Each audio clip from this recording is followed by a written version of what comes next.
오늘 본문으로 자꾸 또 다른 얘기하면 또 시간은 길어지니까 좀 들어가 보도록 하겠습니다. 자, 이제 오늘부터 2주 동안 좀 살피게 될 이야기는, 여러분 꽈배기 아시죠? 꽈배기. 예, 꽈배기가 이렇게 두 개가 꼬아진 거 아니겠습니까? 그렇듯이 두 개의 사건이 꼬아져서 이루어진 이야기에 해당되어집니다.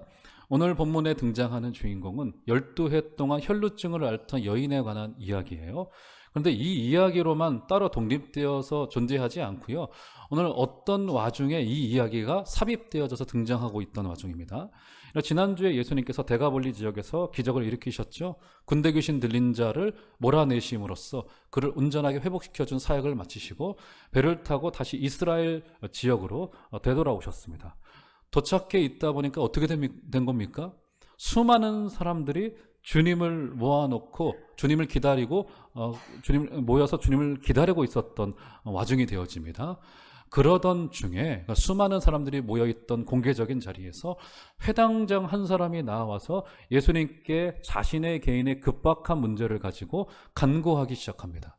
다음 주에 좀 더 회당장에 관해서 자세히 살피겠지만, 회당장은 한마디로 이야기를 하자면 이 지역의 유지와도 같은 인물이에요. 그 지역의 교육과 문화와 종교를 책임져야 되는 사람이기 때문에 지금 담임 목사보다도 훨씬 더 이렇게 복합적이고 종합적인 인물입니다. 그렇기 때문에 그 사람은 실력도 있고 덕망도 높은 그 마을에 가장 존경받는 사람으로 세우는 것이 회당장이었습니다. 여러분, 이스라엘의 문화는요, 지금 우리 한국 문화나 일본 문화도 그런데 주로 체면 문화고 명예 중심 문화잖아요. 근데 이스라엘의 문화야말로 이 체면으로 살고 체면으로 죽는 문화였습니다. 명예가 떨어지는 것에 대해서는 돌을 던질 정도로 이들은 아주 철저한 사회였었습니다. 근데 그 사회 속에서 세워진 회당장이라고 한다면 그가 가지고 있는 자존감은 굉장히 높았을 거예요. 근데 여러분, 반면 예수님은 어떤 분이셨어요? 예수님은 예수 운동을 일으키고 있는 사람이긴 했으나 아직은 그 공동체에서 나이도 젊었고 아직은 그 공동체에서 검증되지 않은 열정을 가진 인물 정도로 아직은 사람들이 잘 그에 대한 정체를 아직 사역의 초기이기도 했고요. 아직 확인받지 못하고 있었던 상황이었습니다. 근데 그렇게 수많은 사람들이 모여있던 그 공개적인 자리에서 덕망 높은 회당장이 갑자기 예수님이 배에서 내리시자 그의 무릎을 예수님 앞에 꿇습니다. 여러분, 이 무릎을 꿇는 이 행위는 결코 쉬운 일이 아니었을 겁니다. 얼굴도 알지 못하고 한번 대화해보지 않은, 검증되지 않은 젊은이에게 덕망 높은 어르신이 그 지역의 유지가 자신의 무릎을 꿇었다라고 하는 것은 내가 종이요 이렇게 선언하는 거나 마찬가지거든요. 무릎을 주 앞에 꿇고 자신의 개인의 급한 문제를 가지고 주 앞에 간구하기 시작을 해요. 어떤 문제였습니까, 여러분? 자신의 12살 난 외동딸. 다음 주에 살피겠지만 마가복음에서는 외동딸이라고 표현하고 있진 않아요. 하지만 누가복음을 보면 그가 외동딸인 것을 확인할 수 있습니다. 12살 날 외동딸이 거의 지금 죽음에 임박할 정도의 병이 걸려서 지금 예수님께 목숨을 구하고 있던 와중입니다. 그러자 예수님께서 그럼 함께 갑시다 하고 야이로와 함께 길을 나서는데 예수님을 기다리고 있었던 수많은 군중들도 예수님의 뒤를 따라서 지금 수많은 사람들이 쫓아가고 있던 와중입니다. 자, 그 와중에 한 가지 해프닝이라고 좀 말할 수 있겠죠. 한 가지 좀 사건이 벌어지기 시작합니다. 이렇게 수많은 사람들이 꽉 들어차서 가고 있던 와중에 누군가 예수님을 만졌던 것 같습니다.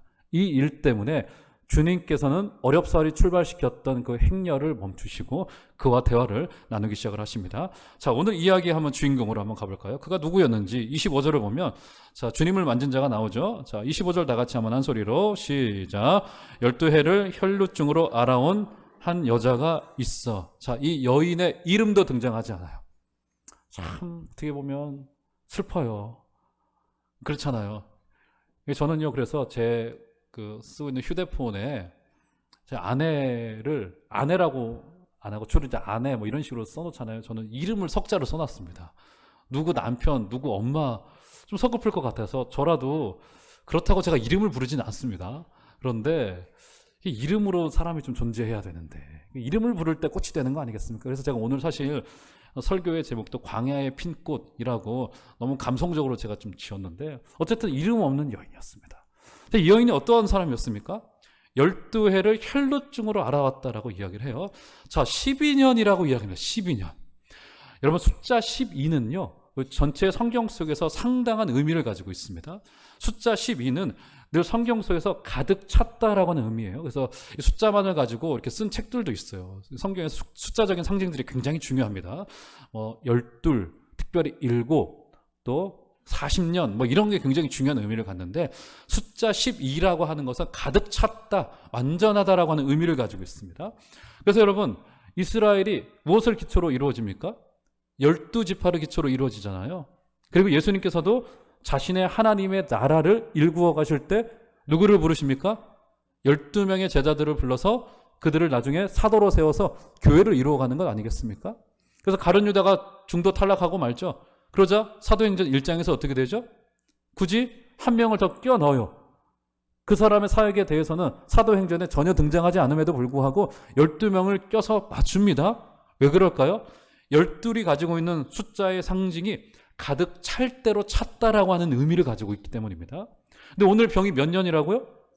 12년, 12회를 병으로 알아왔다. 어떤 의미가 될까요? 이 병이 지독해질 정도로 지독해졌다라고 하는 성경이 우리에게 말해주고 싶은 것을 이런 문학적인 장치로 표현한 겁니다. 지금 이 여인이 가지고 있는 병이 사람이 어떻게 할 수 없을 정도로 가득 찰 대로 가득 찼고 정말 누구도 손댈 수 없는 그런 아주 지독한 세월을 보내고 있는 여인이다라고 하는 것을 12의 혈루증이라는 것에서 우리가 확인할 수 있습니다. 여러분, 혈루증 어떤 병일까요? 혈루증은요, 일종의 부인병이죠. 그래서 여성이 하혈을 하는데 그 하혈이 멈추어지지 않는 것이 이제 혈루증이라고 해요. 굉장히 심각한 병이죠. 제가 지난 주간에도 한 그 교육자 후배분을 만났는데 지금 사모님이 아직 젊은데 그 사모님이 그 20대 초반 시절에 그 하혈을 너무 심하게 해서 한번 쓰러졌던 적이 있었다고 하더라고요. 그래서 그때부터 저혈압이 찾아와서 지금 굉장히 저혈압이 심각한 수준, 아직 아기도 같지 않은 젊은 사모님인데, 그래서 저한테 기도해달라는 제목을 저에게 좀 가져왔던 적이 있는데, 그렇게 여성에게 하혈이 위험하다면서요. 근데 이 여성은 한번 하혈이 시작이 되면 하혈이 끊이지 않는 이런 병입니다. 이런 구약의 율법을 기억하실 겁니다. 여성의 생리 기간에는 구약의 율법이 그 여성을 그 부정한 상태로 규정을 합니다. 그런데 이 여성은 12의 혈루증 앓는 여성은 몸에서 끊임없이 피가 나고 있던 와중이었습니다. 그러니까 어떻게 되는 겁니까? 이 여성은 한 달에 한 주만을 부정하다 이렇게 취급받는 것이 아니라 여인은 한 달 내내 365일 10년, 12년 동안 부정한 여인이라 규정받고 정죄받은 여인이었던 것을 우리가 확인할 수 있습니다. 여러분, 그래서요, 여성이 이렇게 하혈 때문에 부정하게 되면 율법이 몇 가지 규정을 합니다. 첫 번째 뭐냐? 첫 번째, 남편으로부터 버림을 받아도 괜찮습니다. 첫 번째 규정해 놓고 있는 거고요. 두 번째 뭐냐면 자연히 가족들도 이 여인을 버리도록 했습니다. 그리고요, 세 번째는 그 사회 공동체, 그가 속한 사회 공동체도 이 여인에 대하여 부정한 여인이라고 하는 낙인을 찍었습니다. 왜냐하면 주로 하혈을 하고 있는 그 여인들은 우리 소위 그 현대에서 좀 안 좋은 직업을 가지고 있는 여성들이 자주 걸리고 있는 그런 병으로 당시에 알려져 있었거든요. 그렇기 때문에 저 더러운 직업을 가지고 있는 여자, 그런 직업을 가지고 있지 않고 그런 병이 걸렸을지라도 그렇게 낙인 찍어버리는 거예요. 그 여인에 대해서. 그러니까 이 여인은 한마디로 완전히 하나님의 저주를 받은 부정한 여인, 남편도 그를 버리고 오늘 본문의 여인도 남편이 등장하지 않은 것을 볼 때 남편이 이 여인을 버린 것으로 우리가 추정을 할 수가 있습니다. 게다가 더 지독한 형벌이 있어요. 그것을 떠나서. 어떤 겁니까? 이렇게 하혈을 하고 혈루증에 걸린 여인은 예배의 자리에 초대받지 못합니다. 제사의 자리에 오지 못하도록 했고요. 심지어는 이방인의 뜰에도 들어오지 못하도록 했습니다. 무슨 말입니까? 영적으로도 완전히 소외되어지는, 지난주 군대 귀신 들려서 소외당했던 공동체로부터 낙인 찍혔던 그 사람과 동일하게 완전한 격리와 소외를 당하며 생의 어떤 의미에서 가장 지독스러운 형벌, 죽음보다도 더한 형벌, 군중 가운데 있으나 누구도 그와 가까이 하지 않고 말 걸지 않고 괜찮다 이야기하지 않는 소외당하는 지독스러운 모습을, 인생의 생애 처절한 아픔을 보내고 있는 여인이었다라고 하는 것을 우리가 확인할 수 있습니다. 여러분, 이런 고독을 겪어보셨습니까? 한 공동체로부터, 가족으로부터, 사랑하는 이들로부터 거절당했을 때 그 아픔의 크기와 그 처절함이라고 하는 것을 말할 수 없습니다. 우리 가끔 학교에 다니는 우리 아이들 중등부 사역을 하다가 어머니 기도회를 한 달에 한 번씩 했어요. 어머니들 적으면 한 15명, 많으면 20명 오셔서 이렇게 둥그렇게 둘러 앉아서 한 달에 한 번 기도회를 했는데, 기도 제목 나누는데 2시간이에요. 중학생이다 보니까 얼마나 힘드시던지 반은 우세요. 애들 때문에 우시는데, 그 중에 한두 분은 꼭 기도 제목을 가지고 오는데, 아이가 학교에서 왕따를 당하는데 그 아이의 정서가 파괴되어지는 것을 어머니가 옆에서 지켜보면서 학교를 안 보낼 수는 없고, 아이가 고통스러워하는데 말도 하지 않고 사나워지고 날카로워지는 아이 앞에서 어머니가 전전긍긍 기도할 수밖에 없는 어머니의 그 모습과 그 스토리를 읽어볼 때, 야, 사람이 사람을 소외시키고 배제시키고 다르다는 이유로, 약하다는 이유로, 또 잘못됐다는 이유로, 잘못됐다고 해서 우리가 그 사람을 배제하면 되겠습니까? 그런 이유로 사람을 낙인 찍는 모습이 얼마나 사람이 잔인하던지 그 모습을 봐.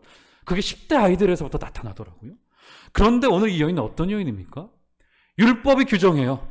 소외시키라고, 배제하라고. 여러분, 지금 현대인들의 가슴 속에 박힌 2가지의 단어가 있습니다. 그게 뭐냐면 절망과 소외라는 단어예요. 절망과 소외. 어떤 절망입니까? 거절되어진 인생이라고 하는 절망이에요. 더 이상 우리는 괜찮아질 수 없고 사람으로부터 인정받을 수 없고 우리는 나아질 수 없다라고 하는 그 절망이고요. 그리고 이제 절망한 인간들이 서로가 서로를 소외시키는 끔찍한 베데스다 연못가에 마치 못이 1년에 한 번 동할 때 들어가면 된다라고 해서 장애인들끼리도 서로 경쟁하는 것 아니겠습니까? 그럴 정도로 절망과 소외를 경험하는 것이 현대인들의 모습이에요. 그런데요, 뜻밖에도 절망과 소외에서 비껴간 인생이 하나도 없습니다. 사람들이 서로 교제하고요, 서로 괜찮게 보내는 것 같아요. 제가 보니까 동호회도 가고 술도 한 잔씩 꺾고 뭐 회사가 맞춰지면 회식도 하고 즐겁게 노래방 가서도 마이크 잡고 노래도 부르고 이렇게 즐겁게 교제하는 것 같고 친구도 많은 것 같아요. 그런데 여러분, 인생의 폭풍이 밀려올 때 나의 마음을 내어놓고 영혼의 본질을 그 앞에 내어놓고 기도 제목을 나눌 수 있는 사람이 우리 인생 속에서 몇 사람이나 될까? 우리 주변에 적당히 지내며 대화도 하고 즐겁게 지내고 취미도 나누고 우스갯소리도 하고 드라마 이야기도 나누면서 괜찮게 지내는 사람 많습니다. 그런데 진짜 인생의 막장에 그 동굴에 들어가서 서로의 아픔을 나눌 수 있는 사람이 우리 가운데 얼마나 있을까? 오늘 이 소외당한 여인은 지금 현대인들, 이 소외와 절망을 겪고 있는 현대인들의 모습을 그대로 대변하고 있습니다. 그런데 더한 고통이 있어요. 자, 26절을 가보시면 이렇게 이야기를 해요. 제가 한번 읽어드릴게요. 눈을 더 보시겠어요? 몇 가지 강조를 하고 있습니다. 26절 보시면 많은 의사에게 많은 괴로움을 받았고 가진 것도 다 허비하였으되 아무 효험도 없고 도리어 더 중하여졌던 차에. 지금 무슨 말입니까 이게? 많은 의사, 많은 괴로움, 가진 것도 다 허비하였고 아무 효험도 없었어요. 그런데 오히려 더 중하여졌다. 우리말로 하자면 뭡니까? 몸이 안 좋아서 저 고대병원도 가보고 성북중앙병원도 가보고 서울대병원도 가보고 이런놈 삼성병원도 가봤어요. 그런데 어떤 결론 얻은 겁니까? 최종 확인으로 어떤 결론 얻은 거예요? 4자를 얻은 거예요. 4자. 회복 불가. 이런 성적표를 받고만 겁니다. 지금 이것은 어떤 겁니까? 우리 인류가 역사를 지내오면서 21세기의 첨단의 시대를 겪고 있지만 우리가 받은 성적표잖아요. 회복 불가. 우리가 가지고 있는 것으로는, 우리의 내재적인 자원으로는 절대로 괜찮아질 수 없고, 나의 인간관계로도 사람의 능력으로도 뛰어난 기술로도 아무리 달에 착륙한 인간을 할지라도 화성에 우주선을 쏘아보낸다 하더라도 지금 어떻습니까? 인간이 가지고 있는 개인의 그 문제 하나도 극복할 수 없고 괜찮아지게 만들 수 없는, 오히려 더 중하여진 회복 불가라고 하는 성적표만을 받고 있는 것이 지금 우리의 모습이라고요. 모든 것을 생산하고 많은 것을 소비하고 땀을 흘리며 고통스럽게 일하여 왔고 나라를 진보시켜 왔고 우리 자신을 발전시켜 왔지만 우리가 받은 성적표는 뭡니까? 괜찮아질 수 없다라고 하는 것이 정직한 우리에 대한 평가라고 하는 것을 우리는 거부할 수 없습니다. 자, 이런 여인은 그런 절망을 끌어안고 살아가고 있던 와중에 이런 죽음 같은 시간을 보내고 있었을 것입니다. 자, 그때 무슨 일이 벌어집니까? 자, 27절을 보시면 이런 말을 해요. 다 같이 한번 27절 한 소리로 한번 읽어보겠습니다. 시작. 예수의 소문을 듣고 무리 가운데 끼어 뒤로 와서 그의 옷에 손을 대니. 네, 그림이 그려지시죠? 이 성경이 굉장히 생동감 있게 그려요. 예수의 소문을 듣고 무리 가운데 끼어 들어왔대요. 뒤로 와서 예수님의 옷자락을 몰래 붙잡고 뛰었던 것 같습니다. 자, 그런데 27절에 보면 중요한 표현 두 가지가 있어요. 눈을 한번 더 보시겠어요? 예수의 소문을 어떻게 했다고요?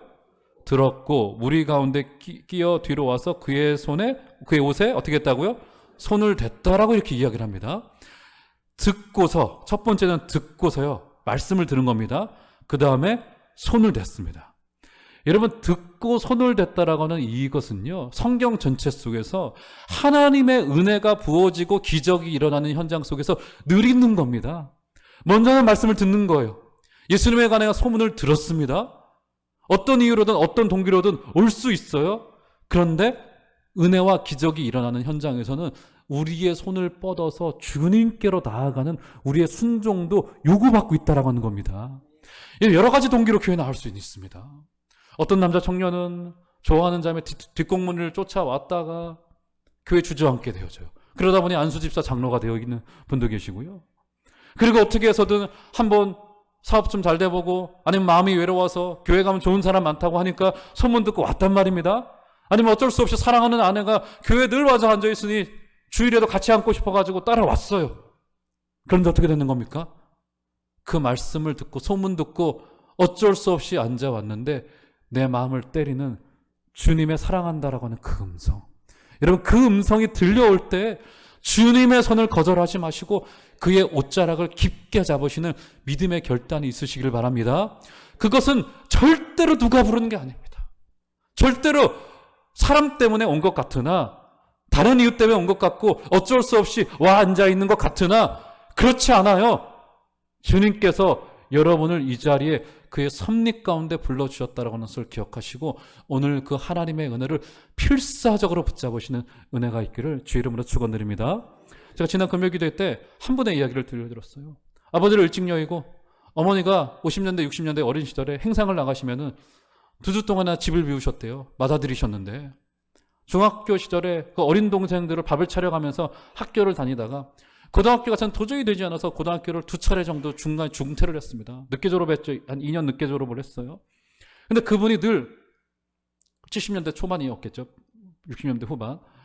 그분이 교복을 입고 다니시는데 학교를 중퇴했어도 그 까만색 교복을 늘 입고 다녔대요. 왜요? 본인은 일터로 나가야만 되는데 늘 교복을 입고 학교에 가는 그 친구들의 모습을 보고 너무 부러운 거예요. 어느 한 날은 일터로 가고 있던 와중에 너무 쓸쓸한 마음이 들어서 가야 되는 일터에 가지 않고 골목길을 헤매고 있었답니다. 눈물을 훔치며 헤매고 있었겠죠. 그런데 그때 어렸을 때부터 늘 다니고 있던 그 교회의 찬송가의 음악 소리가 자신의 귓전을 때리더란 거예요. 낯선 교회로부터. 거기에 들어갔습니다. 그리고는 평일이었으니까, 평일 낮에 누가 교회에 있겠어요? 평일날에 본당에 가서, 그때 당시엔 교회문 다 열어놨잖아요. 언제든지 와서 기도하라고. 앉아있는데 기구한 인생 때문에 눈물이 흐르는데, 아버지는 돌아가셨죠. 어머니 행상 나가서 소식도 없죠. 눈 똘망똘망 뜨고 있는 동생들 있죠. 자신은 고등학교 중퇴를 했죠. 일을 나가야 되죠. 어린 나이에. 사춘기 소년이 겪기에는 참 가혹한 인생이었잖아요. 그때 들려오는 찬송가의 소리를 거절하지 않고 그가 그 예배당 안에서 기도하기 시작합니다. 담임 목사님 나와서 봐요. 어린 앳된 아이가 얼굴은 거칠어 가지고 와서 앉아있으니 그와 대화를 나누던 중에 그가 그 교회에 정착하게 됩니다.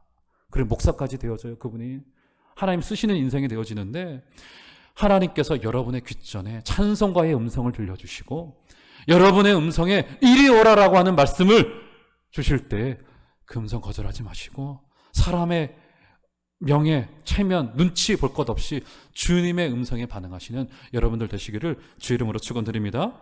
자, 그런데 이제 이 여인이 나올 때 이렇게 성경이 평가를 해요. 28절을 보시면 여인이 옷에 손을 댔는데요. 28절 보시면 제가 읽어드릴게요. 이는 내가 그의 옷에만 손을 대어도 구원을 받으리라 생각함일러라.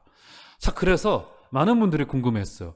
이 여인이 그 예수님의 옷자락에 손을 댄 이 믿음이 어떤 믿음이었냐? 그런데 제가 주석들을 다 공통적으로 찾아보니까 내리는 결론은 여기서의 이 여인의 믿음은 그저 온전한 믿음이 아니라 그저 아주 미신적인 믿음, 겨자씨만한 믿음, 초보 수준의 믿음 정도로 여인이 예수님의 옷자락을 만졌다라는 겁니다. 그러니까 진짜 뭔가 예수님에 대한 인격적인 믿음을 가지고 나온 게 아니라 그저 나라도 고침받아야지 라고 하는 정말 초보적인 믿음, 예수님이 누군지도 모르는 것에 대한 그런 어떤 상태를 가지고 그저 옷자락 붙잡은 거예요. 그러니까 이게 지금 나올 때 주님이 누군지도 모르는 상태로 주님의 옷자락을 붙잡은 겁니다. 그런데 어떻게 됩니까? 주님이 여인의 그런 믿음과 상관없이 어떻게 된 겁니까? 그 여인의 믿음의 수준을 보시지 않고 여인을 고쳐주신 거죠. 그녀가 사회적으로 얼마나 비천한 사람인지, 얼마나 처량한 존재인지, 그리고 자신의 옷을 잡은 그 믿음이 얼마나 높은 수준의 믿음인지에 대하여 주님은 전혀 고려하지 않았습니다. 주님이 고려했던 게 무엇일까요? 이 여인이 반드시 구원이 필요한 존재라고 하는 그 사실 한 가지. 또 주님이 바라보실 때 얼마나 불쌍하고 가련한 자인가라고 하는 그 주님의 심정, 주님 편에서의 주님의 그 판단, 그거 하나를 가지고 주님은 그 여인을 고치셨습니다. 여러분, 주님은요, 우리가 나아올 때 우리의 믿음의 수준이 아주 높아야 된다라고 말씀하지 않으세요. 주님께서 원하시는 것은 내가 원하는 자를 내가 부르겠다라고 하는 겁니다. 여러분, 주님 앞에 나오실 때 제가 재미있는 이야기 들었는데요. 저보다 나이는 많고 저보다 이제 목사 한 숫자는 한참 늦으신 목사님이 계세요. 그분이 이제 늦게 예수를 믿으신 거예요. 그리고 늦게 이제 은혜를 받아 신학교를 갔는데 처음 교회를 갔던 날은 그분이 잊지 못하고 가끔 간증하시더라고요. 목사님하고 이제 인사를 하는데 늘 술하고 담배를 좋아하시던 분이셨어요. 그러다가 목사님하고 악수를 하는데 목사님께 또 꾸벅 인사를 했대요. 그랬더니 여기에 끼어있던 담배하고 라이터가 툭 떨어져가지고, 그런데 그때 목사님이 그거를 딱 지어서 건강 생각하셔서 조금만 데우세요, 이렇게 말씀하셨던 목사님의 그 이야기를 듣고 은혜를 받아가지고 그때부터 교회 정착해가지고 지금 목사 되어가지고 그러고 있다고 하더라고요. 우리가 주님께 나아올 때 여러분 괜찮습니다. 여기 담배 꽂고 오셔도 누구도 우리 교회에서 뭐라고 안 할 겁니다. 뭐라고 하는 분은 제가 뭐라고 할 거예요. 괜찮아요. 교회에서만 태우지는 마세요. 여러분 가끔 아세요? 우리 옆에 있는 중학교 놈들 있잖아요. 우리 원로 목사님이 말씀해 주시는데 우리 문 열고 가면 뒷뜰로 갈 수 있어요. 거기에서 한번 3-4명이 특히 여자아이들도 이 담배를 태우고 있어가지고 우리 신 목사님께서 뭐라고 두렵고 떨리는 마음으로 애들이 한 대 때릴까봐 원로 목사님 그렇게 말씀하시더라고요. 했다고. 네, 그런 애들은 있을 수 있지만 여러분 주님께 있는 모습 그대로 나오시는 은혜가 있기를 바랍니다. 자, 그러자 어떻게 됩니까? 그 알량한 믿음을 보시고, 자 29절 다 같이 한번 읽겠습니다. 시작. 이에 그의 혈루 근원이 곧 마름에 병이 나은 줄을 몸에 깨달으니라. 혈루증이 났대. 어떻게 됩니까? 29절에 보면 그의 혈루 무엇이 났대요? 근원이 나와버렸대요. 근원이. 그의 인생의 본질이 회복된 겁니다. 이것은 어떤 믿음을 보시고요? 그 알량한 믿음, 그 미신적인 믿음, 별것도 않은 그 믿음 가지고 나온 여인의 모습을 보고 주님께서는 그의 근본을 찾아 들어오기 시작합니다. 자, 그러면서 여기 재미있는 일이 한 가지 해프닝이 또 벌어지죠. 어떤 일이 벌어지냐면, 자, 이렇게 혈루의 근원이 났고 여성도 본인의 몸에서 이상한 일이 벌어지고 있는 것을 확인하였어요. 그러자 자 30절 다 같이 한번 읽겠습니다. 시작. 예수께서 그 능력이 자기에게서 나간 줄을 곧 스스로 아시고 무리 가운데서 돌이켜 말씀하시되 누가 내 옷에 손을 대었느냐 하시니. 어떻게 된 겁니까? 길을 가던 와중에 사람들에 떠밀려 예수님께서 가시고 있던 상황 아니었겠습니까? 그런데 누가 뒤에서 옷자락을 만진 것을 아시고 행렬을 멈추고 뒤를 돌아보시고는 이야기를 하기 시작을 한 겁니다. 그래서 어떤 이야기를 했어요? 누가 내 옷에 손을 대었느냐? 여러분, 근데 이게 말이 안 되는 거잖아요. 왜요? 지금 예수님의 옷자락에 손을 대는 사람이 한두 사람이 아니었을 거라고요. 지금 수많은 사람들이 예수님을 밀고 가고 있던 와중이었던 말입니다. 자, 그러자 제자들이 어떻게 대답하냐면 31절 보시면 제자들이 여짜오되 무리가 에워싸 미는 것을 보시며 누가 내게 손을 대었느냐 물으시나이까 하되. 무슨 말이에요? 주님 무슨 말이에요 지금? 지금 주님께 손대는 사람들이 한두 사람입니까? 누가 손대었냐고 하다니요. 수십 명이 그랬습니다. 그런 이야기 하는 거잖아요. 어떻게 되는 겁니까? 주님께서 누굴 찾고 있는 거예요? 수많은 육체의 덩어리들이 예수님을 밀고 있지만 예수님의 손에, 예수님의 옷자락에 의미 있게 손을 대는 사람이 한 사람 있었다라는 겁니다. 이것에 대해서 어거스틴이라고 하는 교부가 기가 막힌 표현 한 가지 하더라고요. 어떻게 표현하냐면 이렇게 표현을 해요. 육체들은 밀지만 믿음은 손을 내민다. 육체들은 밀지만 믿음은 손을 내민다. 무슨 말입니까? 육체의 덩어리들이 수많은 사람들이 밀치며 가고 있던 와중에 주님께서는 한 여인의 불쌍하고 기구한 그 인생을 잊지 않으셨습니다. 그리고 심지어는 그 여인이 나왔던 이유가 뭐예요? 그 미신적인 믿음, 그 알량한 믿음, 주님에 대해서 인격적인 관계라고는 전혀 존재하지 않는 믿음이었으나 주님이 그를 보시고 불쌍히 여기셔서 그 여인의 믿음을 붙들어 주셨습니다. 그래서 어떻게 하세요? 주님께서 이 행렬을 멈추세요. 왜 멈추셨을까요? 그리고 여러분, 이 행렬을 멈추는 것이 쉬웠을까요? 쉽지 않았겠죠. 행렬이 왜 출발했습니까? 회당장, 덕망이 높았던 우리 백성들에게 존경을 받고 있었던 회당장의 딸이 죽어서 예수님께서 그 지체 높은 집안의 딸을 고치고자 가고 있던 와중이었어요. 그렇지 않았습니까? 그런데 이 행렬을 멈추는 것이, 특별히 이렇게 비천한 여인 때문에 멈추는 것이 쉬운 일이 아니었을 거라고요. 근데 주님께서는 행렬을 멈추셨습니다. 그리고 멈춘 것이 더 중요한 게 뭐냐면 멈추기 전에 이미 이 여인은 병을 고침받았어요. 그 위에 고침받았다고 나오잖아요. 그런데 고침을 받았으면 됐지. 왜 행렬을 멈추었을까? 왜요? 주님께서 이 여인과 대화를 하기를 원한 겁니다. 왜 대화를 하기를 원했어요? 이 여인이 가지고 있던 미신적인 믿음, 그 작은 믿음의 수준에 멈춰 있길 원하지 않았고 이 여인이 자라나기를 원했다고요. 주님을 인격적으로 만나고 경험하여서 그 믿음에서 자라가길 원하셔서 주님께서는 수십 명이 밀쳐가고 있던 그 와중에 어렵게 행렬을 멈추어서 이 여인과 친밀한 대화를 나누기 시작을 합니다. 자, 어떻게 대화가 이루어지던가요? 자, 34절로 가보시면 다 같이 한번 34절 한번 다 같이 한번 읽겠습니다. 시작. 예수께서 이르시되 딸아 내 믿음이 너를 구원하였으니 평안히 가라. 내 병에서 놓여 건강할지어다. 할렐루야. 어떻게 됩니까? 예수님이 그를 부르실 때 첫 마디가 뭐예요? 딸아. 왜 딸아라고 불렀을까요? 남편도 버렸습니다. 가족도 버렸고요. 공동체도 이 여인을 소외시켰고 배제시켰고요. 이 여인에게 가족이라고는 하나도 남지 않았습니다. 근데 주님께서 그를 어떻게 불러요? 내 딸아. 여기서 원문에는 내 딸아라고 되어 있습니다. 내 딸아라고 주님께서 자신의 딸로 입양시켜 주십니다. 여인의 12년의 인생 동안에 한 번도 경험해보지 못했던 따스한 부르심. 내 딸아. 제가 지난 주간에 유튜브로 영상을 하나 보는데 요즘 우리나라에서 그 반려견 많이 키우잖아요. 근데 반려견이 7월달, 8월달에 많이 버려진다고 해요. 어디에 버려지냐면 휴양지에 갔다가 거기 놓고 온다고 해요. 특별히 그 반려견이 그 심장사상충 뭐 이런 병이 있다면서 이것에 걸리면 수술 비용과 치료 비용이 수백만 원 든다고 합니다. 그러니까 그냥 그 강아지 키우던 개와 강아지를 버려버리고 만대요. 그래서 동물구조연대가 그것을 구해서 그 영상이 구해서 다른 가족에게 치료해서 다른 가족에게 입양시켜주는 과정을 이렇게 그리고 있다고 짧게. 그러면서 그 미물인 강아지도 그 눈망울에서 버려진 슬픔과 아픔과 그게 보이더라고요. 새로운 주인에게 가서도 어떻게 되어져요?